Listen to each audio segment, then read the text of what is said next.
ਰਾਤ ਨੂੰ 6 ਵਜੇ ਬਿਠਾ ਕੇ ਦਿਖਾ ਦੇ। ਗੱਲ ਕਰੋ ਜੀ, ਲਾਈਵ ਚੱਲ ਗਿਆ ਲਾਹੌਰ ਵਿੱਚ। ਲਾਹੌਰ ਵਿੱਚ? ਹਾਂ, ਮੈਂ ਸ਼ਾਗਿਰਦ ਹੋ ਜਾਵਾਂਗਾ।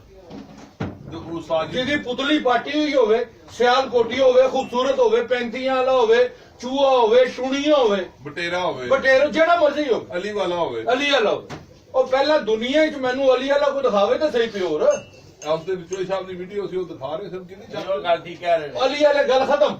ਬਿਲਕੁਲ ਅੰਡਰਮੈਟ ਫਾਕ ਕਰਨਾ ਸਾਰਾ ਅਲੀ ਵਾਲਾ ਮੈਂ ਕਹਿੰਦਾ ਨਸਲ ਹੀ ਕੋਈ ਨਸਲ ਨਸਲ ਦੇ ਹੋਣੀ ਜਿਹਦਾ ਨਾਮ ਹੁਣ ਮਾਫ ਕਰੋ, ਸਿਆਲਕੋਟੀ ਹੈ ਇੱਕ ਨਵੀਂ ਚੀਜ਼ ਇੰਟਰੋਡਿਊਸ ਕਰਵਾ ਰਹੇ ਨੇ ਕਿ ਚੌਧਰੀ ਸਖੀ ਨੇ ਅੰਦਰ ਅਲੀ ਵਾਲੇ ਪਾ ਕੇ ਇਹ ਟੈਡੀ ਬਣਾਏ ਨੇ। ਸਿਰਫ ਚੌਧਰੀ ਸਖੀ ਦੇ ਟੈਡੀਆਂ 'ਚ ਇੱਕ ਚੀਜ਼ ਹੈਗੀ ਹੈ, ਮੈਂ ਹੁਣ ਤੇ ਮੇਰੇ ਚੌਧਰੀ ਨਾਲ ਨਹੀਂ 10-15 ਸਾਲ ਹੋ ਗਏ ਨੇ, ਕਿ ਉਹਦੇ ਜਿਹੜੇ ਟੈਡੀ ਸਨ ਨਾ ਉਹ ਨੱਕ ਤੋਂ ਟਿਪ ਕਾਊ ਬੱਟ ਨੂੰ ਤੁਸੀਂ ਜਾਣਦੇ ਹੋ। ਅੱਜ ਤੋਂ 30 ਸਾਲ ਪਹਿਲਾਂ